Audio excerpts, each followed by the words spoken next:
മാതാപിതാക്കളുടെ പ്രവർത്തന ശൈലി മക്കൾ ആവർത്തിക്കുമെന്ന് പറയുമ്പോൾ ഒരു പരിധി വരെ സന്തോഷം തോന്നുമെങ്കിലും മാതാപിതാക്കളുടെ തെറ്റെല്ലാം മക്കൾ അനുകരിക്കുമെന്ന് ഓർക്കുമ്പോൾ അത് വേണ്ടായിരുന്നുവെന്നാണ് എല്ലാവരുടെയും അഭിപ്രായം.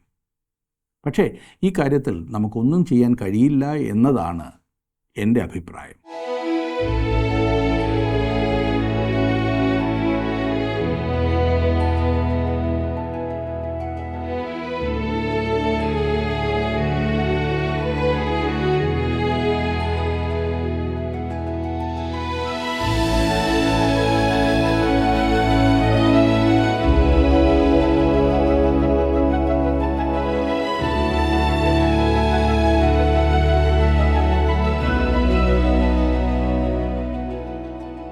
ജീവസന്ദേശം പ്രോഗ്രാമിലേക്ക് സ്വാഗതം.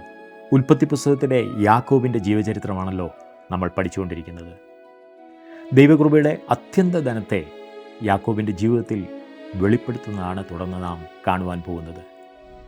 ദൈവത്തിൻ്റെ കരുണാപാത്രങ്ങളായി തീരുക എന്നുള്ളത് ഒരു ഭാഗ്യമേറിയ അവസ്ഥയാണ്. കാൺമീൻ, നാം ദൈവമക്കളെന്ന് വിളിക്കപ്പെടുവാൻ പിതാവ് നമുക്ക് എത്ര വലിയ സ്നേഹം നൽകിയിരിക്കുന്നു എന്നാകുന്നു വിശുദ്ധ യോഹന്നാൻ അപ്പോസ്തലൻ രേഖപ്പെടുത്തിയിരിക്കുന്നത്. ഉൽപ്പത്തി പുസ്തകം 30-ാം അധ്യായത്തിൻ്റെ 1 മുതൽ 31-ാം അധ്യായത്തിൻ്റെ 16 വരെയുള്ള വാക്യങ്ങൾ.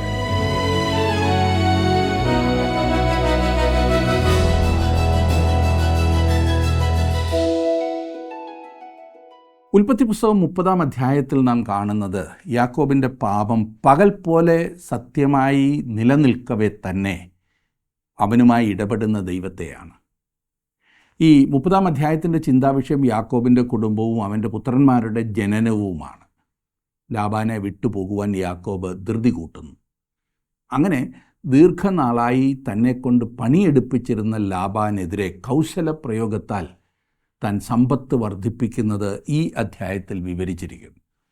30-ാം അധ്യായത്തിൻ്റെ 1-ാം വാക്യത്തിൽ കാണുന്നത്, താൻ യാക്കോബിന് മക്കളെ പ്രസവിക്കുന്നില്ല എന്ന് റാഹേൽ കണ്ട് തൻ്റെ സഹോദരിയോട് അസൂയപ്പെട്ടു യാക്കോബിനോട്, എനിക്ക് മക്കളെ തരേണം, അല്ലെങ്കിൽ ഞാൻ മരിച്ചു പോകും എന്ന് പറഞ്ഞു.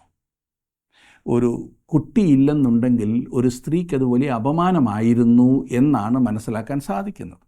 മാത്രവുമല്ല, കൂടുതൽ കുട്ടികളുള്ള മാതാക്കളുടെ സ്ഥാനവും മെച്ചമായിരുന്ന അക്കാലത്ത്.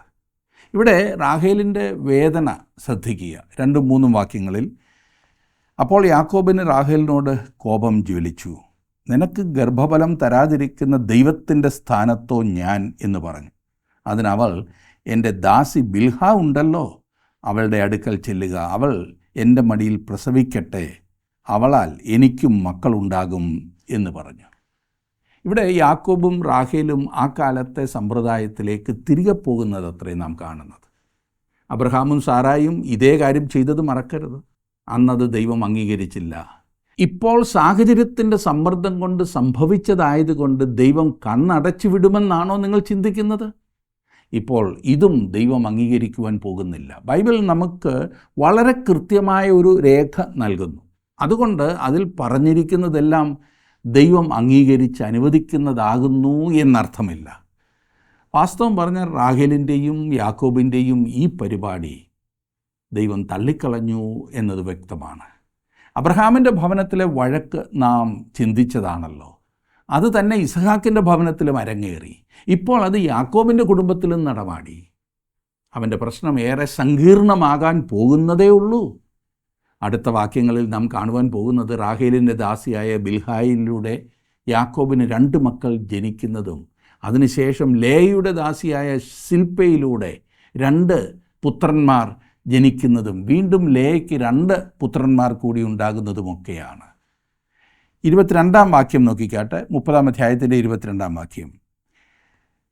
ദൈവം റാഹേലിനെ ഓർത്തു. ദൈവം അവളുടെ അപേക്ഷ കേട്ട് അവളുടെ ഗർഭത്തെ തുറന്നു. അവൾ ഗർഭം ധരിച്ചൊരു മകനെ പ്രസവിച്ചു. ദൈവം എൻ്റെ നിന്ന നീക്കിക്കളഞ്ഞിരിക്കുന്നു എന്ന് പറഞ്ഞു. യഹോവ എനിക്ക് ഇനിയും ഒരു മകനെ തരുമെന്നും പറഞ്ഞ് അവന് യോസഫ് എന്ന് പേരിട്ടു. ഈ കുട്ടി അത്ര പിന്നീട് മിസ്രൈമിലേക്ക് പോകുന്നത്. അവനെക്കുറിച്ച് നാം കൂടുതലായി പഠിക്കുന്നതുമാണ്. അവനൊരു ശ്രേഷ്ഠനായ വ്യക്തിയായി. പിന്നീട് റാഹേലിന് ബെന്യാമിൻ ജനിക്കുന്നു. അങ്ങനെ യാക്കോബിന് 12 പുത്രന്മാർ ജനിക്കുന്നു. ഇസ്രായേലിലെ 12 ഗോത്രങ്ങൾ അവരിൽ നിന്നുമാണ് വന്നത്. പിന്നീട് അത് രാജ്യമായി തീർന്നു. ഇനിയും യാക്കോബ് ലാബാനെ വിട്ടു പോകുവാൻ ഒരുങ്ങുന്നതാണ് നാം കാണുന്നത്. ഉൽപ്പത്തി പുസ്തകം 30-ാം അധ്യായത്തിൻ്റെ 25-26 വാക്യങ്ങളിൽ റാഹേൽ യോസഫിനെ പ്രസവിച്ച ശേഷം യാക്കോബ് ലാബാനോട്, ഞാൻ എൻ്റെ സ്ഥലത്തേക്കും ദേശത്തേക്കും പോകുവാൻ എന്നെ അയക്കണം. ഞാൻ നിന്നെ സേവിച്ചതിൻ്റെ പ്രതിഫലമായ എൻ്റെ ഭാര്യമാരെയും മക്കളെയും എനിക്ക് തരേണം. ഞാൻ പോകട്ടെ, ഞാൻ നിന്നെ സേവിച്ച സേവ നീ അറിയുന്നുവല്ലോ എന്ന് പറഞ്ഞു.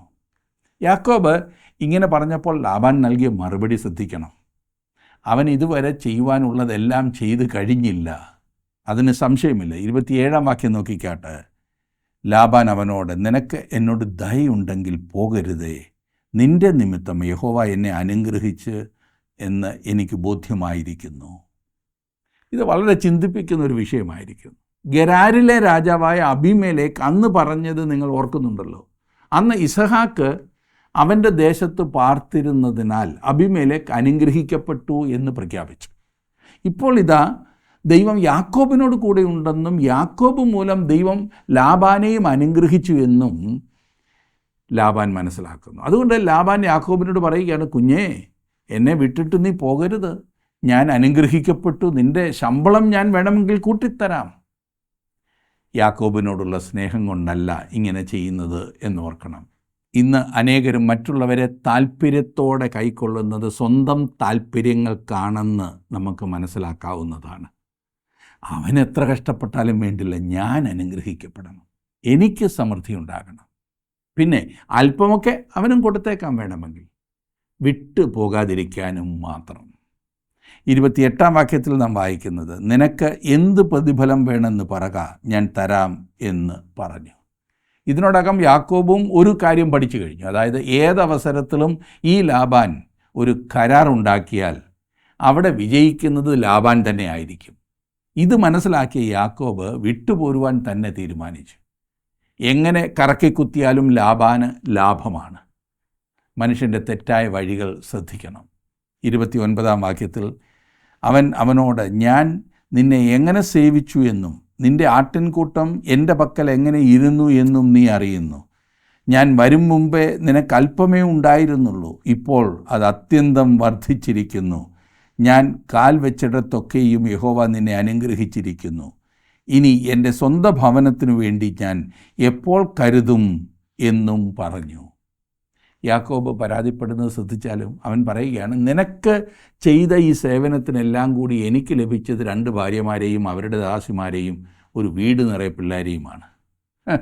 വാസ്തവം പറഞ്ഞാൽ ഈ സംഭവം നടക്കുമ്പോൾ അവന് 11 പുത്രന്മാരുണ്ടായിരുന്നു. അവൻ എങ്ങനെ ജീവിക്കുവാനാണ് പരിപാടി എന്ന് എനിക്കറിയില്ല. ഇവരെ എല്ലാം എങ്ങനെ അവൻ തീറ്റിപ്പോറ്റും? അവൻ പറയുന്നു, ദൈവം നിന്നെ അനുഗ്രഹിച്ചു, നീ സമ്പന്നനായി, എന്നാൽ എനിക്കൊന്നുമില്ല. നോക്കണേ, ഈ കൗശലക്കാരന് പറ്റിയ അമളി. എല്ലാം കൂടി ഒറ്റ ദിവസം കൊണ്ട് പിടിച്ചെടുക്കുവാൻ ശ്രമിച്ചവൻ ഇപ്പോൾ എവിടെയാണ് വന്ന് നിൽക്കുന്നത്? ഒന്നുമില്ലാത്തവനായി. അവൻ മൂലം മറ്റുള്ളവർ ഇപ്പോൾ സമ്പന്നരായി. പരിതാപകരമായ അവസ്ഥ. ദൈവ വഴികളിൽ നിന്നും ഒളിച്ചോടുമ്പോൾ ഉണ്ടാകുന്ന ബുദ്ധിമുട്ടുകളാണ് ഈ പറഞ്ഞതെല്ലാം. 31-ഉം 32-ഉം വാക്യങ്ങളിൽ നാം കാണുന്നത്, ഞാൻ നിനക്ക് എന്ത് തരേണം എന്ന് അവൻ ചോദിച്ചതിന് യാക്കോബ് പറഞ്ഞത്, നീ ഒന്നും തരേണ്ട, ഈ കാര്യം നീ ചെയ്തു തന്നാൽ ഞാൻ നിൻ്റെ ആട്ടിൻകൂട്ടത്തെ ഇനിയും മേയിച്ചു പാലിക്കാം. ഞാൻ ഇന്ന് നിൻ്റെ എല്ലാ കൂട്ടങ്ങളിലും കൂടി കടന്ന് അവയിൽ നിന്ന് പുള്ളിയും മറുവുമുള്ള ആടുകളെയൊക്കെയും ചെമ്മരി ആടുകളിൽ കറുത്തതിനെയൊക്കെയും കോലാടുകളിൽ പുള്ളിയും മറുവുമുള്ളതിനെയും വേർതിരിക്കാം. അത് എൻ്റെ പ്രതിഫലമായിരിക്കട്ടെ. വേറൊരു വിധത്തിൽ പറഞ്ഞാൽ, കൊള്ളാവുന്ന വർഗമെല്ലാം ലാബാന്, കൂട്ടത്തിലെ തിരിയടയെല്ലാം യാക്കോബിന്, നാടനെല്ലാം യാക്കോബിന്, സങ്കരവർഗം ലാബാന്. യാക്കോബ് പറഞ്ഞു, നീ ഇവയെ എനിക്കിങ്ങ് തന്നാൽ മതി, അതായിരിക്കട്ടെ എൻ്റെ പ്രതിഫലം. അതെങ്കിലും ആകട്ടെ എന്നായിരിക്കും യാക്കോബ് ചിന്തിച്ചത്. ഏതായാലും അതൊരു നല്ല അഭിപ്രായമായി ലാബാന് തോന്നി. അങ്ങനെ അവൻ വേർതിരിച്ചതിന് ശേഷം ഇനിയും യാക്കോബ് ചെയ്യുന്നത് ശ്രദ്ധിച്ച് 36 മുതലുള്ള വാക്യങ്ങളിൽ,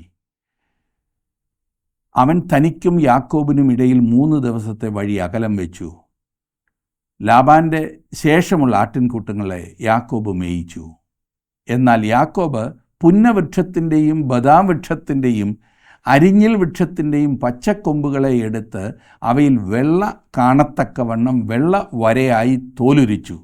ആടുകൾ കുടിപ്പാൻ വന്നപ്പോൾ അവൻ താൻ തോലുരിച്ച കൊമ്പുകളെ പാത്തികളിലും വെള്ളം പകരുന്ന തൊട്ടികളിലും ആടുകളുടെ മുമ്പിൽ വെച്ചു. അവ വെള്ളം കുടിപ്പാൻ വന്നപ്പോൾ ചനയേറ്റു. ആടുകൾ കൊമ്പുകളെ കണ്ടുകൊണ്ട് ചനയേറ്റ് വരയും പുള്ളിയും മറുവുമുള്ള കുട്ടികളെ പെറ്റു. വിചിത്രമായ ഒരു വിവരണമല്ലേ? ഇതേക്കുറിച്ച് വ്യത്യസ്തങ്ങളായ വ്യാഖ്യാനങ്ങൾ ഞാൻ കേട്ടിട്ടുണ്ട്. അത് വെറും അന്ധവിശ്വാസം മാത്രമാണെന്ന് വാദിക്കുന്ന ഒരു കൂട്ടം ആളുകളുണ്ട്. ഇത് വെറും കിഴവിക്കഥയാണ് എന്നൊക്കെ പറയുന്നു. ഇങ്ങനെയുള്ളതൊന്നും ബൈബിളിൽ രേഖപ്പെടുത്തരുതായിരുന്നു എന്നും പറയുന്ന ആളുകളുണ്ട്. എൻ്റെ അഭിപ്രായം പറഞ്ഞാൽ ഈ സംഭവം ബൈബിളിൽ കാണുന്നത് പ്രധാനപ്പെട്ട സംഗതി തന്നെയാണ്. ഇതൊരു അന്ധവിശ്വാസമാണെന്ന് പറഞ്ഞ് നാം തള്ളിക്കളയേണ്ടതില്ല എന്നത്ര എൻ്റെ പക്ഷം. ഇതിൻ്റെ ശാസ്ത്രീയമായ വശത്തേക്കാൾ ഉപരി ഇവിടുത്തെ വിഷയം എന്തെന്നാൽ, യാക്കോബും ലാബാനും വിശ്വസിച്ചിരുന്നത് ആ മരക്കൊമ്പുകളിലെ വെള്ളവര മൂലമാണ് ആടുകൾ വരയും മറുവുമുള്ള കുട്ടികളെ പ്രസവിച്ചത് എന്നത്രേ. അതത്ര ഈ സംഭവത്തിലെ പ്രധാന കാര്യം.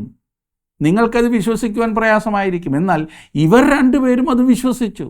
അതിനകത്ത് എന്തെങ്കിലും കാര്യമുണ്ടോ ഇല്ലയോ എന്നതല്ല, മറിച്ച് യാക്കോബ് ഇവിടെയും തന്ത്രം മെനയുന്നു എന്നതാണ് ശ്രദ്ധേയമായ കാര്യം. അവനൊരു നല്ല തന്ത്രശാലിയായിരുന്നു. എന്നാൽ തന്നേക്കാൾ അനേകമടങ്ങ് ഉപായക്കാരനായ ഒരു അമ്മാവനെ അവൻ നേരിടുന്നു. അങ്ങനെ തിരികെ പോകുവാനുള്ള ഒരു ശ്രമം യാക്കോബ് നടത്തുന്നു. ഞാൻ പറഞ്ഞല്ലോ, യാക്കോബിന് 12 പുത്രന്മാരും ഒരു പുത്രിയും ഉണ്ടായിരുന്നു. ഈ 12 പുത്രന്മാരിലൂടെയാണ് ഇസ്രായേലിലെ 12 ഗോത്രങ്ങൾ ഉണ്ടാകുന്നത്. ആദ്യം ലേയ യാക്കോബിന് പ്രസവിച്ച മക്കൾ രൂബേൻ, ശിമിയോൻ, ലേവി, യഹൂദ, ഇസക്കാർ, സെബുലൂൻ, അവരുടെ മകൾ ദീന. റാഹേലിൻ്റെ ദാസി യാക്കോബിന് പ്രസവിച്ച മക്കൾ ദാനും നഫ്താലിയും. ലേയുടെ ദാസി യാക്കോബിന് പ്രസവിച്ച മക്കൾ ഗാദും അശേറും. റാഹേൽ യാക്കോബിന് പ്രസവിച്ച മക്കൾ യോസഫും ബെന്യാമീനും. യാക്കോബിന് വീട് നിറയെ മക്കൾ. ഇവരെ എല്ലാം എങ്ങനെ വളർത്തും, എങ്ങനെ തീറ്റിപ്പോറ്റും? തൻ്റെ സ്വന്തമായി യാതൊരു സ്വത്തും ഇതുവരെ അവൻ ഉണ്ടാക്കിയിട്ടുമില്ല. ഈ കുട്ടികൾ ലാബാൻ്റെ ഭവനാന്തരീക്ഷത്തിൽ വളരുവാൻ ദൈവം അനുവദിച്ചില്ല. ആയതിനാൽ യാക്കോബിനെ വെളിയിൽ കൊണ്ടുവരുവാൻ തന്നെയാണ് ദൈവം പരിപാടിയിട്ടത്. 31-ാം അധ്യായത്തിൽ കാണുന്നത് യാക്കോബ് ലാബാനെ അറിയിക്കാതെ ഓടിപ്പോകുന്നതാണ്. അവനൊരു യാത്രയയപ്പ് സൽക്കാരം പോലും ലാബാൻ നൽകിയില്ല. ലാബാൻ യാക്കോബിനെ തേടി പിന്നെ ഇറങ്ങിത്തിരിച്ചു. അവൻ്റെ മുമ്പിൽ അവൻ ഓടിയെത്തി. ഒടുവിലായി യാക്കോബും ലാബാനും കൂടി വേറൊരു ഉടമ്പടി ഉണ്ടാക്കുന്നു. ഇപ്രാവശ്യം അന്യോന്യം ചൂഷണം ചെയ്യുവാനോ മുറിപ്പെടുത്തുവാനോ ഒരുങ്ങുന്നില്ല. തുടർന്ന് അവർ തമ്മിൽ വേർപിരിയുന്നു. ബാഹ്യമായി നോക്കിയാൽ വളരെ സൗഹാർദ്ദത്തിലാണ് അവർ പിരിഞ്ഞെന്ന് പറയാം. യാക്കോബിനെ ആ ദേശത്ത് നിന്ന് വെളിയിൽ കൊണ്ടുവരുവാൻ ദൈവം ആഗ്രഹിച്ചു. ലാബാൻ്റെ കുടുംബത്തിൻ്റെ സ്വാധീനം യാക്കോബിനും അവൻ്റെ വളർന്നു വരുന്ന കുടുംബത്തിനും യോജിച്ചതല്ല എന്ന് ദൈവത്തിന് അറിയാമായിരുന്നു.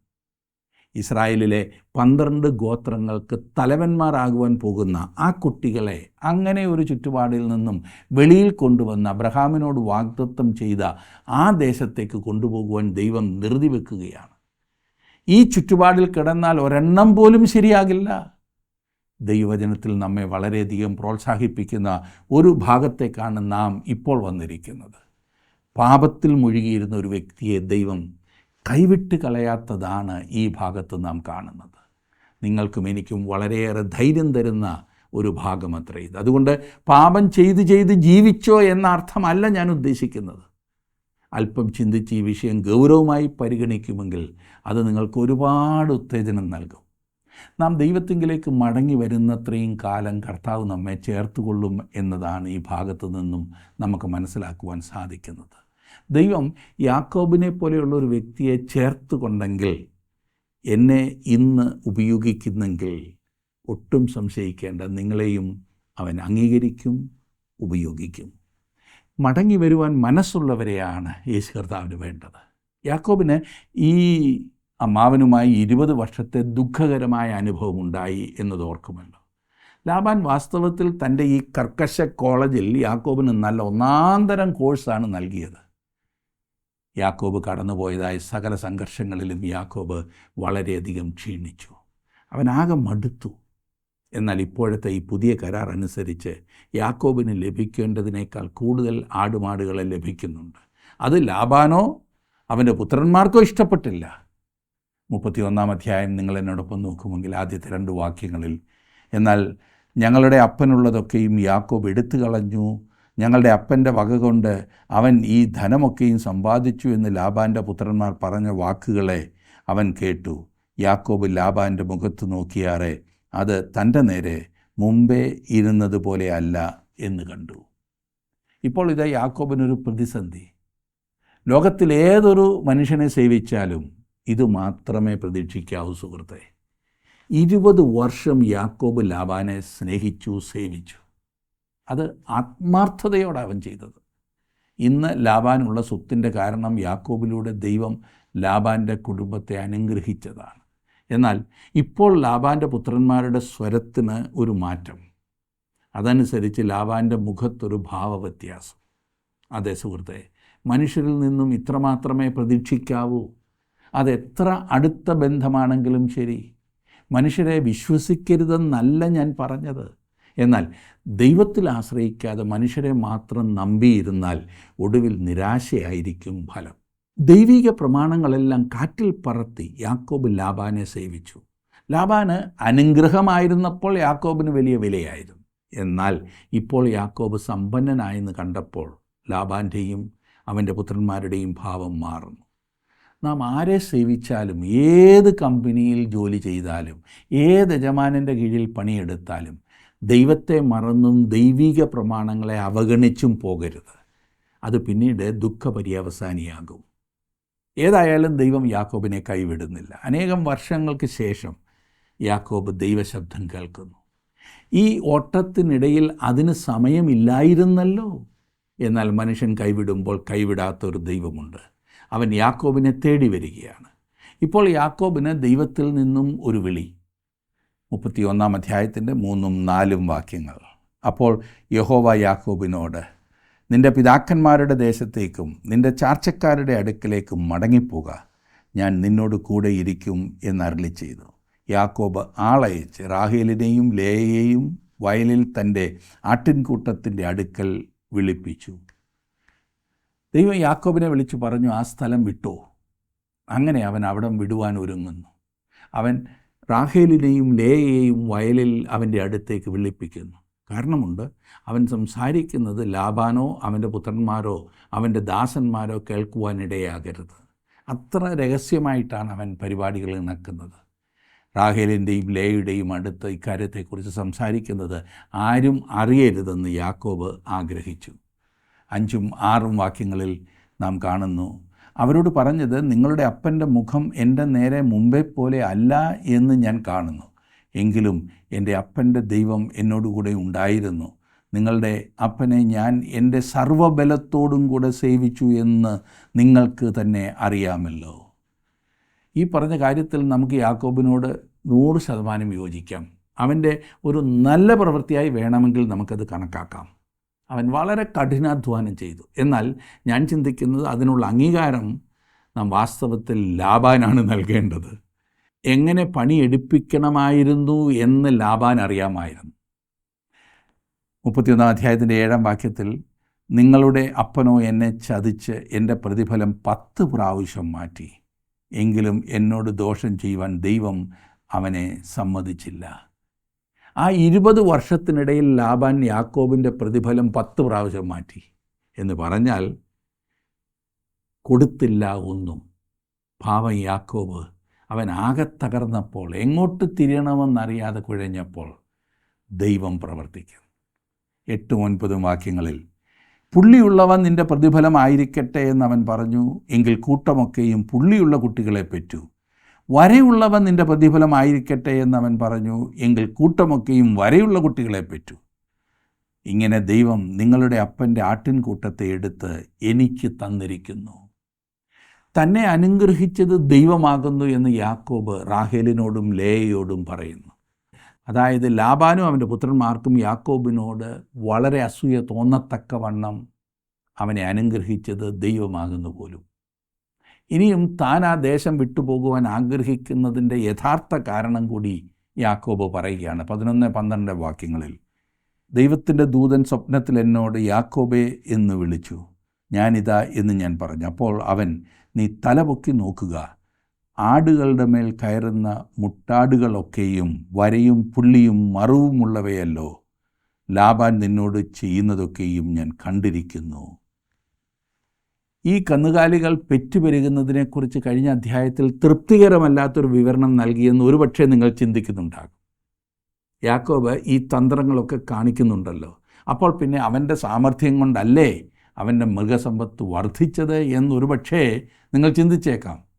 എന്നാൽ ഇപ്പോൾ നാം വായിച്ച ഈ ഭാഗം വരെ എത്തുവാൻ ഞാൻ കാത്തിരിക്കുകയായിരുന്നു. കാരണം ഇവിടെ ദൈവം തന്നെ പറയുന്നു, ഞാൻ ഇതെല്ലാം ചെയ്തിരിക്കുന്നു. സ്വാഭാവികമായുള്ളൊരു വിശദീകരണത്തിനായി നാം നോക്കേണ്ടതില്ല. അങ്ങനെ ഒരെണ്ണം ദൈവം ഉപയോഗിച്ചു എന്നതിൽ എനിക്ക് തർക്കമില്ല.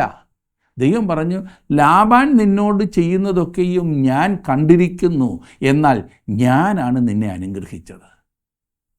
മനസ്സിലായല്ലോ? 13-ാം വാക്യത്തിൽ, നീ തൂണിനെ അഭിഷേകം ചെയ്യുകയും എന്നോട് നേർച്ച നേരുകയും ചെയ്ത സ്ഥലമായ ബേഥേലിൻ്റെ ദൈവമാകുന്നു ഞാൻ. ആകയാൽ നീ എഴുന്നേറ്റ് ഈ ദേശം വിട്ട് നിൻ്റെ ജന്മദേശത്തേക്ക് മടങ്ങിപ്പോക എന്ന് കൽപ്പിച്ചിരിക്കുന്നു. ഞാൻ ബേഥേലിൻ്റെ ദൈവമാകുന്നു. യാക്കോബിന് പണ്ട് ദൈവം പ്രത്യക്ഷമായ സമയത്തേക്ക് അവൻ പോകുന്നു. അതെ, യാക്കോബ് വീട്ടിൽ നിന്നും ഓടിപ്പോരുന്ന ആ സമയമുണ്ടായിരുന്നല്ലോ. ആ രാത്രിയിൽ ഏകാന്തതയിൽ നടന്ന ആ സമയം, അന്ന് രാത്രി അവൻ ബേഥേലിലായിരുന്നല്ലോ വിശ്രമിച്ചത്. ദൈവം പറയുന്നു, ആകയാൽ നീ എഴുന്നേറ്റ് ഈ ദേശം വിട്ട് നിൻ്റെ ജന്മദേശത്തേക്ക് മടങ്ങിപ്പോകാം. യാക്കോബ് ഹാരാൻ വിട്ടു പോകണമെന്നത്രേ ദൈവം ആഗ്രഹിക്കുന്നത്. കാരണം ഈ പറഞ്ഞ സമയമായപ്പോഴേക്കും യാക്കോബിന് 11 പുത്രന്മാർ ഉണ്ടായിരുന്നു. അവരെല്ലാം ആ ദേശത്ത് പഠിക്കരുതാത്ത പലതും പഠിക്കുവാൻ ആരംഭിച്ചു കഴിഞ്ഞിരുന്നു. അന്യാരാധനയുടെ ഈ സ്ഥലത്തു നിന്നും പണ്ട് അബ്രഹാമിനെ വെളിയിൽ കൊണ്ടുവന്നതുപോലെ യാക്കോബിനെയും പുത്രന്മാരെയും വെളിയിൽ കൊണ്ടുവരുവാനാണ് ദൈവത്തിൻ്റെ പരിപാടി. 14-15 വാക്യങ്ങളിൽ നാം കാണുന്നത്, റാഹേലും ലേയും അവനോട് ഉത്തരം പറഞ്ഞത്, അപ്പൻ്റെ വീട്ടിൽ ഞങ്ങൾക്കിനി ഓഹരിയും അവകാശവുമുണ്ടോ? അവൻ ഞങ്ങളെ അന്യരായിട്ടല്ലയോ വിചാരിക്കുന്നത്? ഞങ്ങളെ വിറ്റു വിലയും എല്ലാം തിന്നു കളഞ്ഞുവല്ലോ. എന്തൊരു പ്രയോഗമല്ലേ! അവർ പറയുന്നത്, അപ്പൻ്റെ സ്വത്ത് ഞങ്ങൾക്കും അവകാശപ്പെട്ടതാണ്, അതിൽ കുറെ ഞങ്ങൾക്കും ലഭിച്ചേ മതിയാകൂ. എന്നാൽ ലാബാനെ ഇക്കാര്യത്തിലൊന്നും വിശ്വസിക്കാൻ കഴിയില്ല. വാസ്തവത്തിൽ തൻ്റെ മക്കൾക്ക് അവകാശപ്പെട്ടത് അവർക്ക് നൽകുവാൻ ലാബാൻ മനസ്സ് വെച്ചാൽ പിന്നെ അവരോട് ശത്രുത ആവശ്യമില്ലല്ലോ. പക്ഷേ ഇവിടെ നേരെ മറിച്ചാണ് സംഭവിക്കുന്നത്. ഇന്ന് നമ്മുടെ സമൂഹത്തിലൊക്കെ അപ്പൻ്റെ സ്വത്തിന് അവകാശം പറഞ്ഞ് എന്തുമാത്രം ബഹളങ്ങളാണ് നടക്കുന്നത്. കുത്തും വെട്ടും എല്ലാം സർവ്വസാധാരണമാണ് പലയിടത്തും. ഇനിയും പല അപ്പന്മാരും മരിക്കാറായാലും വീതം വെച്ച് കൊടുക്കില്ല. അവരുടെ കയ്യിൽ നിന്നും പിടി പോകരുതല്ലോ. 5 സെൻറ്റേ ഉള്ളെങ്കിലും അതെങ്ങനെയും കൈക്കലാക്കുവാൻ ഒരുമ്പെടുന്ന മക്കൾ. പിന്നെ ആകെ വഴക്കും. അതെ, നമ്മെ ഏൽപ്പിച്ചിരിക്കുന്ന സകലത്തിൻ്റെയും കാര്യവിചാരകരാണ് നാം. അതിൽ കൂടുതൽ നമുക്കൊന്നും ചെയ്യുവാനായിട്ട് സാധിക്കില്ല. 16-ാം വാക്യത്തിലേക്ക് വരുമ്പോൾ, ഞാൻ ഈ 2 സ്ത്രീകളെയും അഭിനന്ദിക്കുന്നു. യാക്കോബ് ആഗ്രഹിക്കുന്നത് പോലെ ചെയ്തുകൊള്ളൂ എന്നത്രേ അവർ യാക്കോബിനോട് പറയുന്നത്. അവർ യാക്കോബിനോടൊപ്പം നിൽക്കുന്നു. തങ്ങളുടെ അപ്പൻ അവരെ കൊള്ളയടിച്ചു എന്നത്രേ അവർ ചിന്തിക്കുന്നത്. എത്ര അർത്ഥവത്തായ പാഠങ്ങളാണ് നമ്മെ ഈ ഭാഗം പഠിപ്പിച്ചുകൊണ്ടിരിക്കുന്നത്. അതെ, ദൈവം യാക്കോബിനെ പരിശീലിപ്പിച്ച് ഇനിയും തിരികെ വാഗ്ദത്ത നാട്ടിലേക്ക് അവനെ കൊണ്ടുപോകുവാൻ അവൻ ഒരുക്കുകയാണ് ചെയ്യുന്നത്. എത്ര മഹത്വകരമായിട്ടുള്ള ദൈവത്തിൻ്റെ വചനമില്ലേ! ദൈവത്തിൻ്റെ പദ്ധതികളൊക്കെ എത്ര അതുല്യമാണ്, എത്ര മഹത്വമാണ്. എന്നെ കേൾക്കുന്ന നിങ്ങളുടെ ജീവിതത്തിലും യാക്കോബിനെ പോലെ പതറിപ്പോയ അവസരങ്ങളുണ്ടായിട്ടുണ്ടാകാം. എന്നാൽ ദൈവത്തിൽ ആശ്രയിക്കുന്ന ഒരു ദൈവപൈതലിനെ ഒരിക്കലും ദൈവം കൈവിട്ട് കളയുകയില്ല. അങ്ങനെയുള്ളവരെ ദൈവം അനുഗ്രഹിക്കുന്നു. നിങ്ങൾ അനുഗ്രഹിക്കപ്പെടുവാൻ ഞാനും പ്രാർത്ഥിക്കുന്നു. ദൈവം നിങ്ങളോട് കൂടി.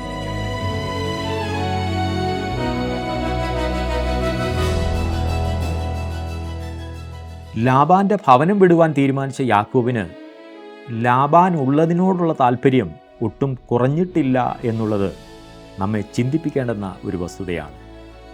ലോകത്തെയും ലോകത്തിലുള്ളതിനെയും സ്നേഹിക്കരുത് എന്ന തിരുവചനത്തിൽ നിന്ന് ഒരു ദൈവഭക്തനെ വശീകരിക്കുവാനുള്ള ലോകത്തിൻ്റെയും ലോകത്തിനുള്ളതിൻ്റെയും കഴിവ് വളരെ വ്യക്തമാണ്.